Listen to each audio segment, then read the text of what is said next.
Welcome back. So as you can see, the block is torn down again. Engine's out of the car. Last video I posted, I did a 1/2 inch Tick Performance 1/2 inch stud conversion kit for my Gen 4 LSA block. And that lasted about 2 months with no issues. Driving, drag racing, made quite a few passes. Heads held good. No more lifting head gaskets. It was good till the last weekend of the season. It was pretty cool. I was making about an extra pound of boost. We turned up the timing about 1/2 degree total timing on the top end, and that was enough to, again, lift the heads. Now, I think some of this is my fault for not surfacing those factory LSA heads when I had the chance, when I had it all torn down. I just checked with the straight edge and a feeler gauge, and it looked good to me. I couldn't see anything out of the ordinary, but when I ended up taking the cylinder heads to the machine shop, it took about 4/1000ths of an inch to true them up again. So there was definitely some twisting going on and some lifting of those heads. So would I still be in the same situation if I would have cleaned them up the first time? I'm not sure, but I keep leaning on this thing harder and harder. So I've decided to go with some aftermarket cylinder heads.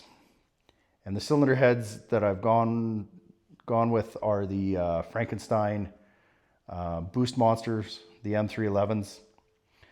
And they have a much thicker deck than the factory LSA cast heads. The LSA heads that I had a 0.450 deck thickness. The new Monster heads have 0.750 deck thickness, so quite a bit more. I ordered them to accommodate the 1/2 inch studs that I have on the block, so shouldn't be an issue with fitment. So I decided if I'm doing that, I'm going to deck the block. The block was really good. Liners were good. It only took 1/1000th of an inch to just clean it up.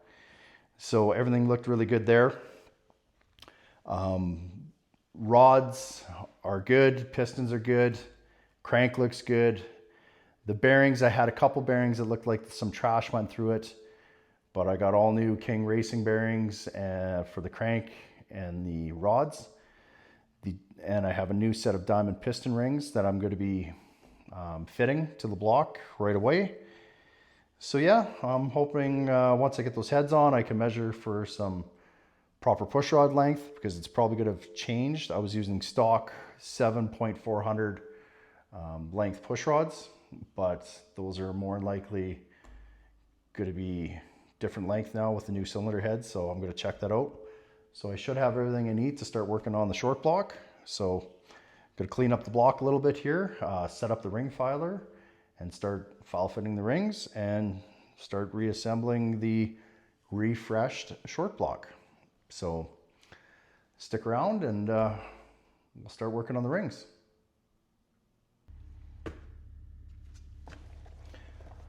So here's the new rings. It is the Diamond Select piston rings for bore 4.070, which is my bore. This is kit 09454070. And I have a gas nitride top ring, oil rings, Napier second ring. So these are rings from Total Seal, made for Diamond. I contacted Diamond. They said to go by the recommended Total Seal gap chart. So we need to gap it for the application, and I'm going to be running medium boost, which is 15 to 30 pounds. I'll probably be around 20 to 22 turned right up. I'm going to be running E85. So you take your bore times 0.007 of an inch for your top ring and your second ring. And then the oil rail just needs a minimum of 15/1000ths of an inch. So I got a bore times 4.070 times my factor of 0.007, which gives me 0.02849, so 28 thousandths of an inch for top ring and second ring. So I'm going to set up the filer and start cutting them to size. Have a nice Summit electric ring filer. Makes things way easier because this can be very tedious trying to do it with a hand file, which I've done in the past. So I'll set that up and start cutting. So here's the first top ring. And you can see it's got some marking at the top there. So that is up. Anytime you have a piston ring that has any kind of marking or dot, it faces up. Also, being that it's the top ring, the bevel faces up as well. So I know this is the right way. So before I start cutting, I'm just gonna put the first one in bore cylinder number 2. I'm gonna use my piston ring squaring tool from Total Seal. I'm just gonna square it up and see what kind of gap I'm starting with, and nothing. They're touching. So there's no gap at all. So I'm going to start by taking a little bit at a time. I need 28 thou for top and second. So I'm going to do all the top rings, then all the second rings, and then all the oil rings. But I'm going to start with the number 2. Set up the ring filer and cut for 28 thou. So I got the first ring in the ring filer. So it's 0 to 0 right now on the indicator, and that's not on the wheel. It's just touching the wheel. So what I'm going to do is I'm going to set it up for about 10 thou, and I'm going to cut 10 thou out of it. So I'm just going to back it off to about 10 thou.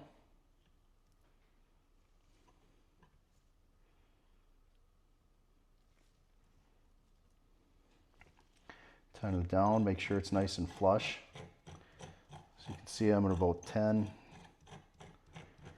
And I'm just gonna let the filer do its thing. Just need to make a little bit of an adjustment here. Make sure it's nice and straight to the bore.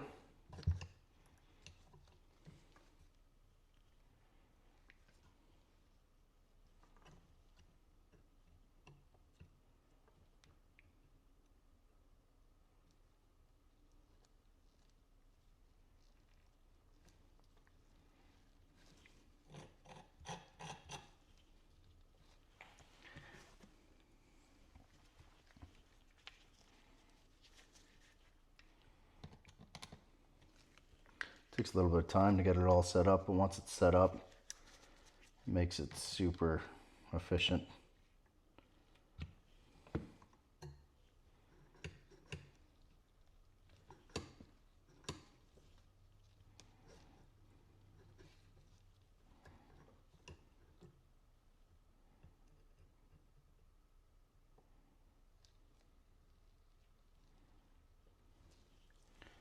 It's about 10. So I'm just going to cut it. So I'm going to turn it on, just let it come back on its own weight.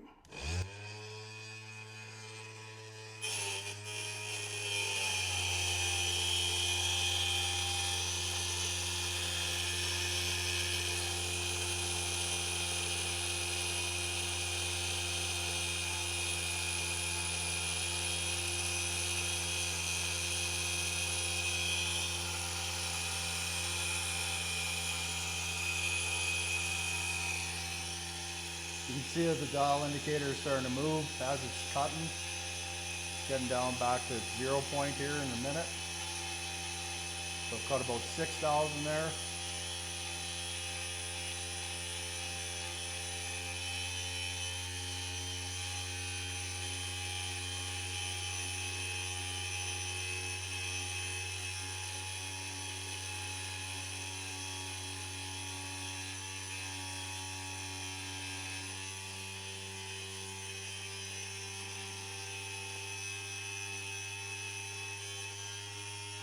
You hear the motor's picking up, so it's pretty much done cutting there.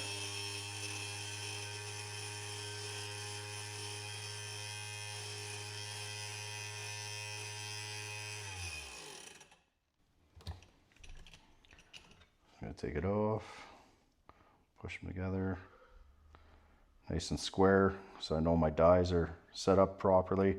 You don't want it cutting on an angle either way.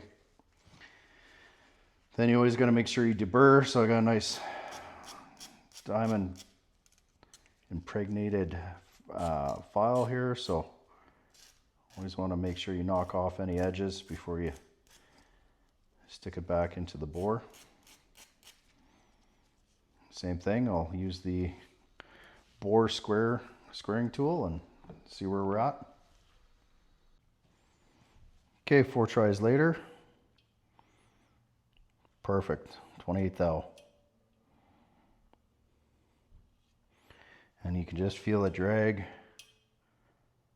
on the ring. So it's 28 thousandths of an inch. So I'm going to continue on. I set this aside, mark it, or I could keep them in the bores just to keep track of them, which is what I might do, or I might just lay them out on some paper towel and number them. And I'm going to move on and do 468, then 1357 on the other side. I'll do all the top rings first, and then I'll go to the second, and then oil rings.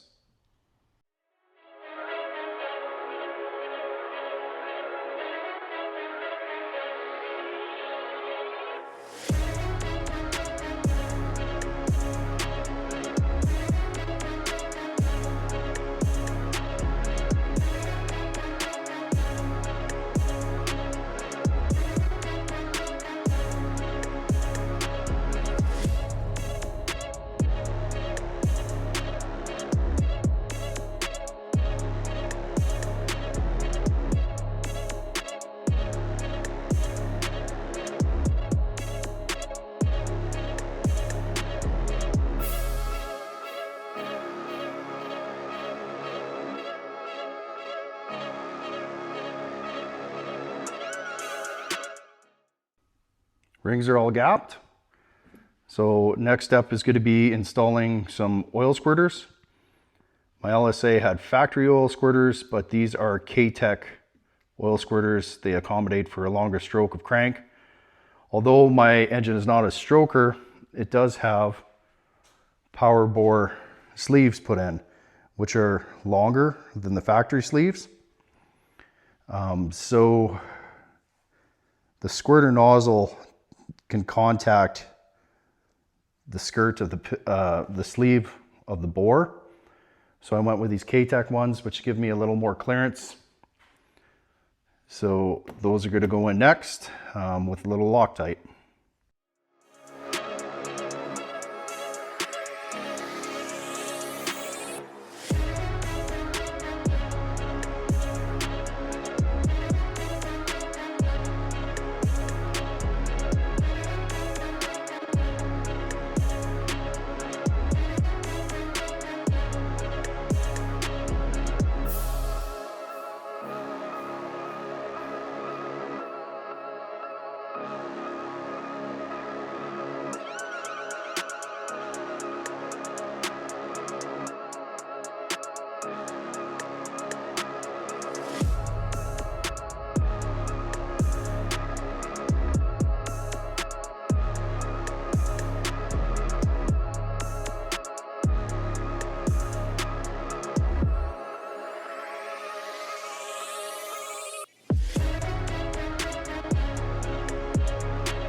Okay, time to check some clearances.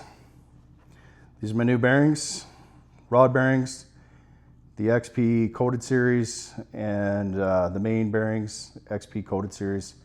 Those are King Racing.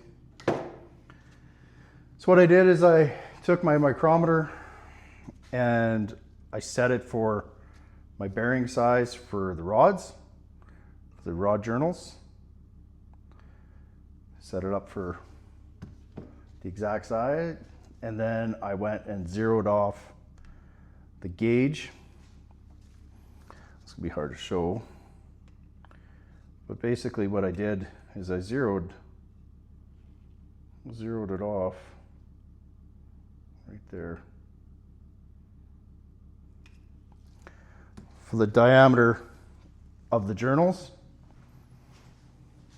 Then I took my rod, put a set of bearings in it, torqued them down, checked my bolt stretch. I got 6/1000 of an inch bolt stretch. And then basically what you want to do is put it in here and look for your tightest spot, rocking it back and forth. Obviously this isn't going to read properly freehand, but was pretty close. So with it stable on the bench, I was getting 2.5 thou for rod bearing clearance, so I'm happy with that. I checked the crank mains already, and I got 2.2 on the mains, so happy with that as well. And going to put the crank in and torque her down.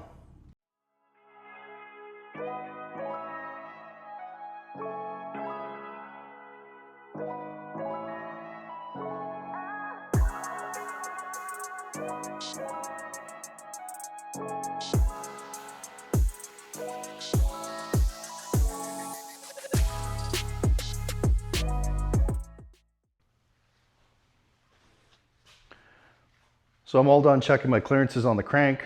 I checked with the dial bore gauge, and I also checked with plastic gauge just to double check my dial bore gauge. And plastic gauge came between 2 and 2.5 thousandths of an inch, and the dial bore gauge came out at 22 thousandths of an inch. So that's what I have for main journal clearance, which will be fine for my application. So I'm going to just wipe everything down, make sure everything is super clean with some alcohol, lube everything up, put the crank in, caps on, torque them down. These are ARP studs. I got the insides get torqued to 60, outside to 50, and the side bolts with some RT silicone on the underneath the head of the bolt get torqued to 28 in sequence. And I'm going to be also setting my thrust bearing, which is your number 3. So by doing, what you do for that is you hit it with a hammer backwards and then forward, and then wedge a screwdriver or pry bar so that the crank is lowered forward towards the snout, and then torque your caps. So get everything fairly snug, set the thrust bearing back and forth, load it up, and then torque everything up. So yeah, and then crank should be in for the last time.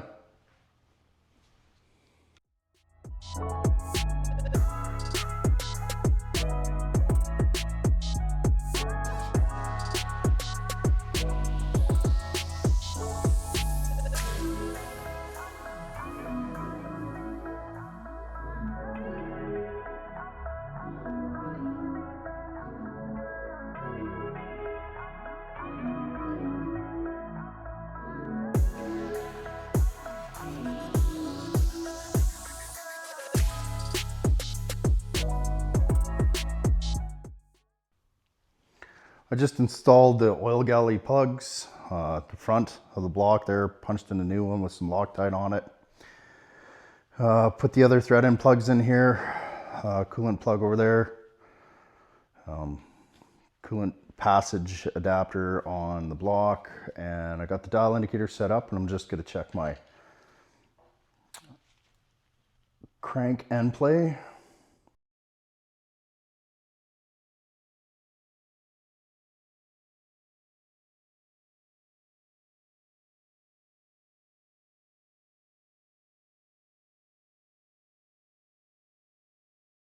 Five and a half thou, I'd say.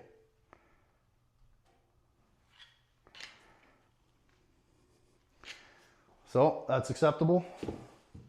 I'm going to move on to putting the rings on the pistons and dropping the pistons in the hole.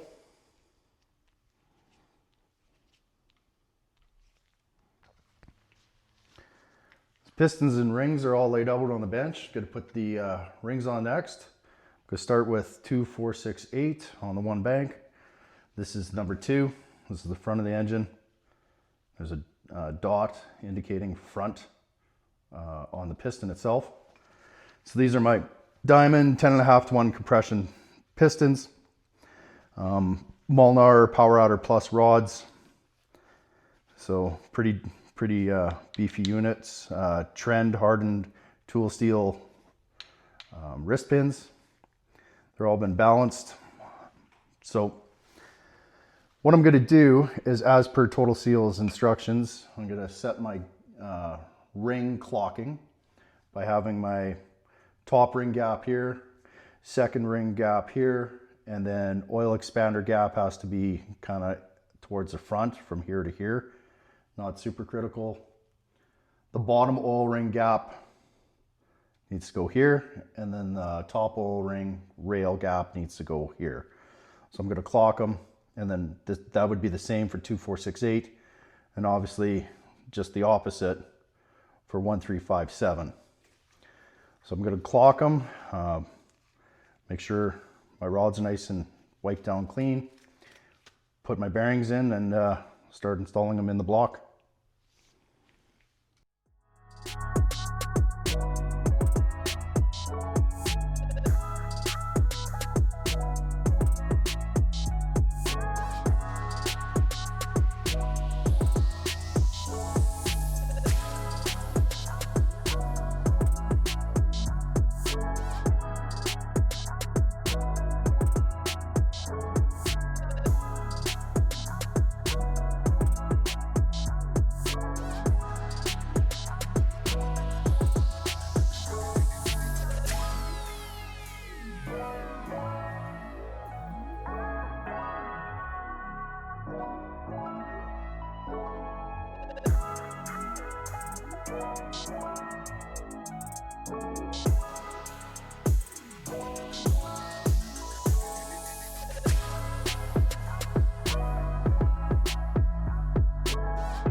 Okay, pistons are all in. I verified the torque and bolt stretch using my bolt stretch gauge. I have 6.5 thou for bolt stretch, which is exactly what I need at 75 foot-pounds for my ARP 2000 bolts. So those are all good. So that's all done. They're all torqued down. They're all marked. So I'm going to go ahead and put the crankshaft position sensor back in. Then I'm going to install the camshaft retaining plate, torque that down. Then I'll put my cam gear on and chain, and I'm going to line it up. So right now I am number 1 top dead center. So my cam gear dot will be facing down, and my crank gear dot will be facing up, dot to dot, at top dead center on number 1. And once that's all done, I'll torque down the cam bolts. Then I'll put my oil pump on. I'll make sure the alignment's good on that and torque that down.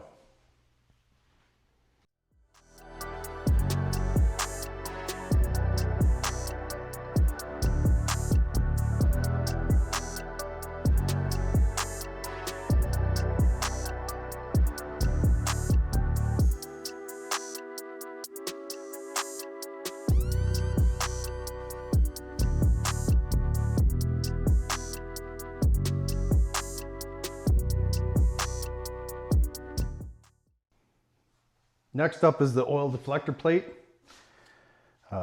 Windage tray is going to go on to the ARP studs, and then I have nuts that go over top of those, torque it down.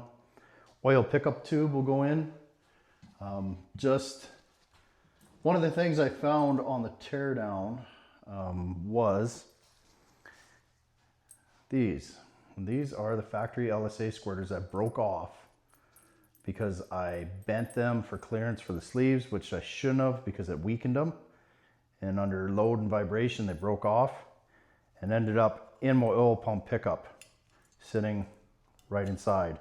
So those are the 3 oil squirter tubes that I dug out of my pickup. So don't ever bend those, get the right ones. But I also have a aftermarket oil tube hold down, which is here. So what this does is it uses 2 bolts to locate and hold down the oil pickup instead of the factory just single bolt. This is a brace that goes over, and you can see it's cut for the proper length. So it sits like this. And just adds a little more stability to that oil pickup tube. So that'll go on as well, and I'll torque it all down. Then I'm going to grab my front cover and rear cover, put new front and rear seals in it, and get it ready to install. But to do that, because there isn't enough clearance on the back of my engine stand, I'm going to have to take the block off using the cherry picker and put my rear cover on and my front cover on loosely, put her back on, and then I can do my oil pan. Obviously once everything's aligned, going to make sure everything's aligned properly. For that, I have alignment tools to make sure that everything's aligned properly from the pan to the front cover. So yeah, but I'll have to definitely take it off the stand and do that. So I'm going to start with the windage tray and pickup tube.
Front and rear cover are on, oil pan's on, everything's torqued down.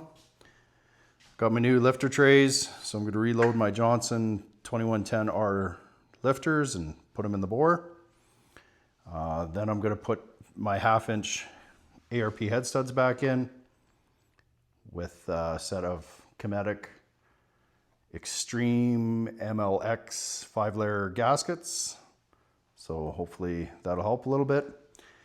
And this is the whole reason I'm doing all this. And these are the Frankenstein Engine Dynamics Boost Monsters. They're the M311s. They're built with Pack Racing 700 springs and really nice piece. They do come with a billet rocker stand that'll go with it as well. The packaging they do is really nice for shipping. So shout out to Frankenstein Engine Dynamics for that. So yeah, bolt those suckers down and get them ready to measure for push rods.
So heads are on, torqued down 110 foot-pounds with the 1/2-inch studs. So I just went and checked pushrod length. I'm just measuring up for a new set of push rods. I knew I was going to need some longer ones, being that these are tall deck heads, so they won't take the factory 7.400 rod length. So I got a Camshaft pushrod length checker, and this one is 7.8 to 8.8 of an inch. So what I did is I put the exhaust on base circle and then the intake on base circle, and I checked them both. So you check your intake when your exhaust starts to open, and you check your exhaust when the intake is almost closed. So that's what I did, and then you just drop it in the hole and slowly rotate it till you get rid of, till you have zero lash. And the way mine turned out was 6 full rotations, and every rotation is 50 thousandths of an inch. There are, witness marks here, you can see. So when they're together, that starts at 7.8 and every rotation is 50 thousandths of an inch. And I also checked with a large caliper as well. So the length that I need to get zero lash is 8.100. My Johnson lifters require a 35 thou preload. So you got to add 35 thousandths of an inch to your measurement. And then the Johnson lifters, give or take 10 thou is what they have for error. So I'm going to order some 8.135 inch push rods. So it should put me right in the middle, pretty much right dead on where I need to be. So yeah, I'm going to take these off and wait for my push rods to show up. Okay, push rods have arrived. These are from Manton. I custom ordered them. So I ordered them on Monday and they showed up at my door Wednesday night. Super quick, way quicker than I expected. These are their Series 5 3/8 095 wall thickness with the overall length, which is tip to tip, 8.140. So that'll give me 35 thou preload for my Johnson lifters, plus my zero lash. So that's perfect, exactly what I ordered. So now that I have those, I'm gonna set up for measuring piston to valve clearance using some trusty Play-Doh. So that's next.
So I finished checking the piston to valve clearance and I got plenty.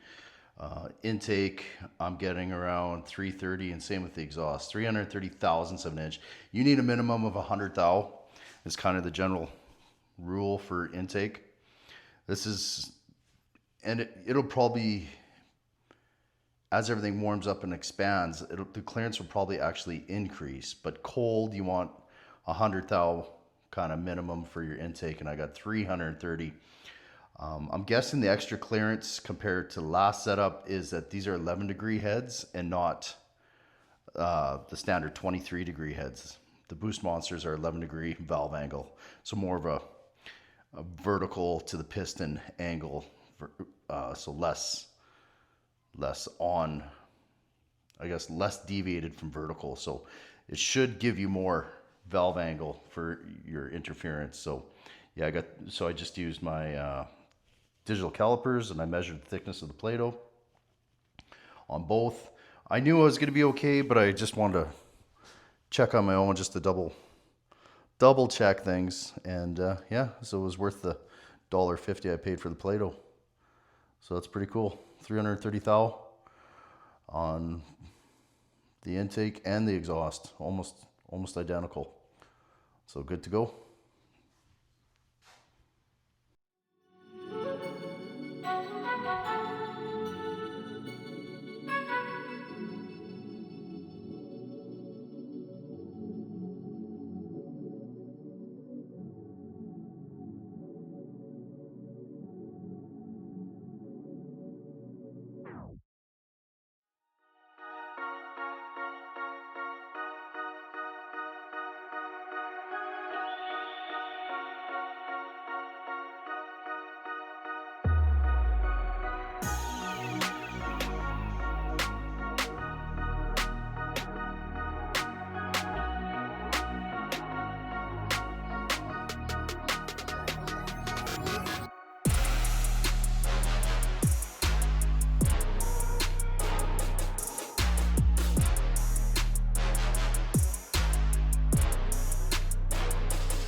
So that's a wrap for the video.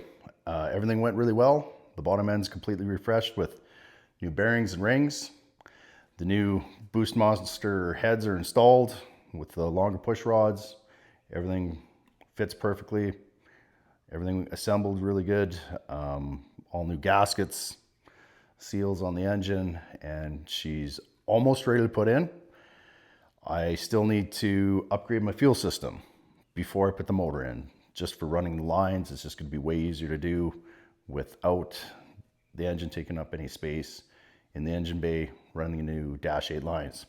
I'm going to be installing two 540 in-tank pumps. It's a KPM system that is kind of re-engineered and sold by Aeromotive. So that'll be the next video, is upgrading fuel system, and then the engine will go in. So hope you enjoyed the video, and if you liked, hit the like button, subscribe, and we'll catch you next time.